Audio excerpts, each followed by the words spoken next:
تاثیر تھی کہ تخت و تاج کو لات مار دینے والے کا نام مخدوم اشرف ہے. تو یوں کہو جسے غوث اعظم نے چنا وہ غوث العالم ہے، اور جسے غوث العالم نے چنا وہ محدث اعظم ہے. محدث اعظم چلتے تنہا تھے، انجمن ساتھ ہوتی. بغداد کا رنگ، اجمیر کا نور، کچوچے کا رنگ، ماوہرا کا نور، اگر ایک ذات میں دیکھنا ہے تو اس ذات کا نام ہے محدث اعظم. محدث اعظم اس ایک قطرے کا نام ہے جو دریائے معرفت میں ڈوب گیا. اب اسے بوند کو مٹانے کے لیے پورا دریا مٹانا پڑے گا. میرے نبی نے ولی کو چنا ہے، اس ولی کا نام محدث اعظم ہے جو امام احمد رضا کا بھروسہ ہے، ماوہرا کا اعتبار ہے، سنیت کا تاجدار ہے، اسلام کا وقار ہے، خود سنی اہل سنت اور جماعت کا وقار ہے، علی کی تلوار ہے، فاروق اعظم کی للکار ہے. وہ محدث اعظم جسے دیکھو تو حق نظر آئے، وہ محدث اعظم جسے سنو تو حق سنائی پڑے، وہ محدث اعظم جسے ولیوں نے چنا ہے. اس محدث اعظم نے اگر کسی کو چنا ہے تو اس کا نام شیخ الاسلام ہے. نعرہ تکبیر، نعرہ رسالت، انتخاب محدث اعظم، حضور شیخ الاسلام، عرفان محدث اعظم، حضور غازی اللہ. ہر بچے کی پہلی درسگاہ first school for every children, homes of mother. ماں کی گود. ماں کیسی ہے؟ سیریل دیکھتی ہے. ماں کیسی ہے؟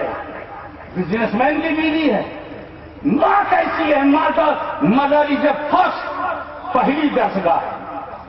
شیخ الاسلام کی ماں سیدہ ہے، نام فاطمہ ہے.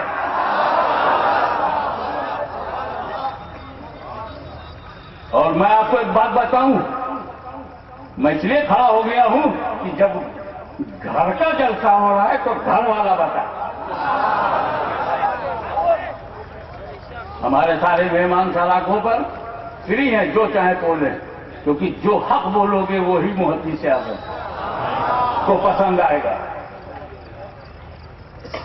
سلطان الواعظین احمد اشرف کہ جب وہ تقریر فرماتے تھے تو امام اہل سنت اعلیٰ حضرت عظیم البرکت مجدد اعظم کھڑے ہو کے تقریر سنتے تھے.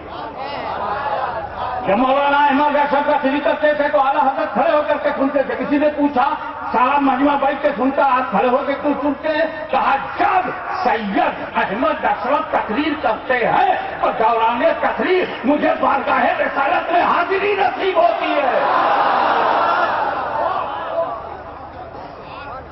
وہ ہے ہماری ماں کے باپ. سمجھ رہے ہیں آپ؟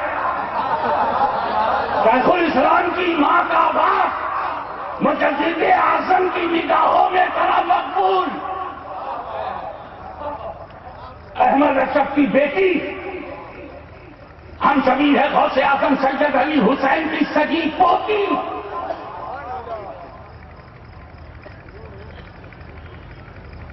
سرکار کلاں کی سگی بہن شیخ الاسلام کی ماں.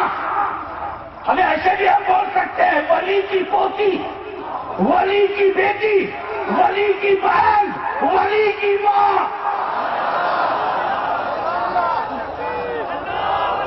اس کا دودھ پینے والا شیخ الاعظم بنتا.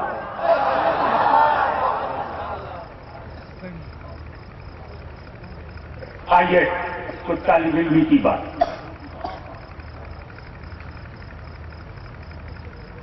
میں سید شوکت علی بابو پتا نہیں ہے کہ نہیں، انہیں تھینکس کروں گا، سلوٹ کروں گا کہ انہوں نے حضور شیخ الاسلام کی ان بچپن کے پہلوؤں کو بھی پیش کیا ہے. ہر گھر میں وہ ہونا چاہیے جو رسالہ انہوں نے شائع کیا. مدرسے میں آج کل بھی بچے مدرسے میں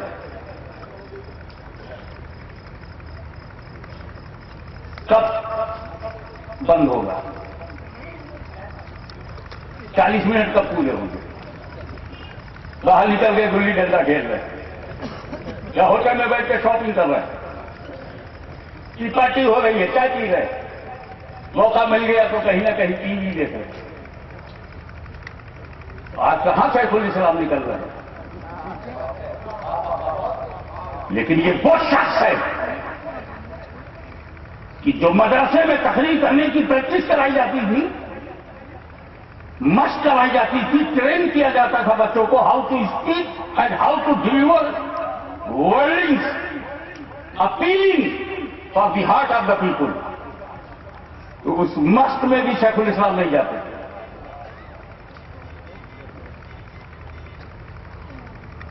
اور جتنی کتابیں پڑھتے تھے اپنے ہم سبق کلاس فیلو کو ساری کتابیں پڑھاتے. اسٹوڈنٹ ہوتا ہے مگر اسٹوڈنٹ ٹیچر بن جائے تب جا کے وہ شیخ الاسلام بنتا ہے. ہم ان کی 50 سالہ خدمات کے مختلف نہیں، ان کے بچپن سے لے کے آج تک کی ان کے کردار کے مختلف ہیں. 50 سال تو جانشینی کو ہوا، اس سے بھی زیادہ لوگ جانشینی کرتے ہیں، نام تک نہیں معلوم. لیکن جب دین کا کوئی سپہ سالار ہوتا ہے، لشکر کا سالار ہوتا ہے، تب اس کی ایک ایک منٹ کو گنا جاتا ہے. آپ ذرا غور فرمائیے. حافظ ملت جلالت العلم علامہ عبدالعزیز محدث مبارک پوری علیہ الرحمٰن نے محدث اعظم سے حکایتاً کہا، شکایتاً نہیں، حکایتاً کہا کہ آپ جیسا خطیب اعظم بولے تو لگتا ہے لفظوں نے سمندر کا دھار اپنا لیا ہے، بولتا ہے تو لگتا ہے کہ ہند مہاساگر میں موجیں طوفان بن گئی ہے. ایسا لگتا تھا جب آپ الفاظ استعمال کرتے تھے تو قصر نجدیت کی بنیادیں ہل جاتی تھی. آپ جیسا خطیب اعظم تو آپ کا بیٹا مدنی تقریر سے بھاگتے، مشق میں بھی نہیں آتے. تب محدث اعظم نے اپنے انداز میں یوں کہا، حافظ صاحب مچھلی کے بچے کو تیرنا نہیں سکھایا جاتا.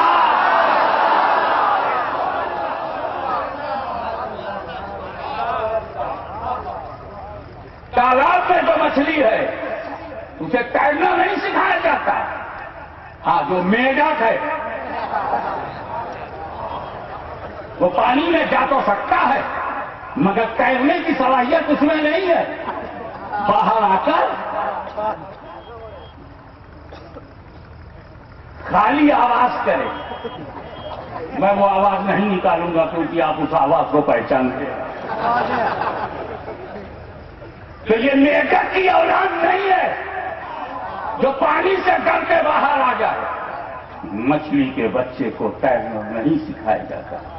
اتہاس ساکشی ہے کہ بخاری تک ایک تقریر نہ کرنے والا جب میدان تقریر میں اترتا ہے اور آل انڈیا سنی جمیعت العلماء کی کانفرنس جب کانپور میں ہوتی ہے اور اس میں شیخ الاسلام خطبہ صدارت دیتے ہیں تو عوام نہیں، علماء نہیں، سید العلماء جھوم اٹھے. تاجدار مہاراجا سید العلماء سید عالم مصطفیٰ قادری برکاتی جھوم منوا لیا. پوری دنیا سے ایک خطابت وہ ہے جو عوام کو راضی کرے، مگر شیخ الاسلام کی خطابت وہ ہے جو مدینے والے کو راضی کرے. آپ کو خوش کرنے والی باتیں کہنا اور ہے لیکن آپ کے لیے ضروری باتیں کرنا اور ہے. ہمیشہ شیخ الاسلام نے اپنی زبان اور قلم سے مصطفیٰ کی عظمتوں کا قلعہ بنایا. کیا کام ہے کسی بڑی ہستی کا؟ یہی نا کہ اگر اہل سنت و جماعت میں کچھ خرابی آ جائیں تو دور کرے، اگر بدعقیدگی کا حملہ ہو تو اس پر دفاع کرے، بدعتوں کو بھی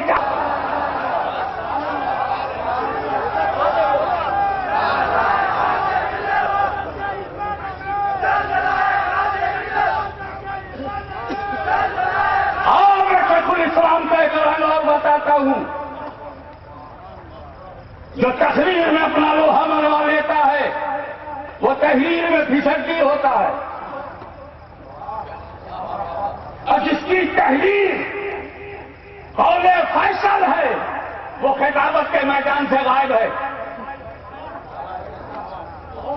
جس کا لکھا ہوا ایک ایک لفظ ناقابل ترمیم ہے تو بڑا محقق ہے وہ، لیکن اجلاس میں نظر نہیں آتا.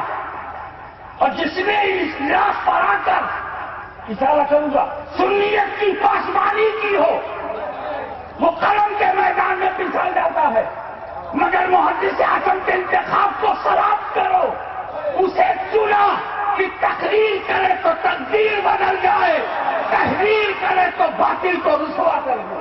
نعرہ تکبیر، نعرہ رسالت، انتخاب محدث اعظم حضور شیخ الاسلام شہزادہ محدث اعظم بڑی دھمک تھی کہ ابو اعلی مودودی کی انشا پردازی، تحریر کی جادوگری ذہنوں پر چھائی جا رہی تھی. تھوڑی بہت اردو جاننے والے مست ہو رہے تھے اس کی تحریر سے.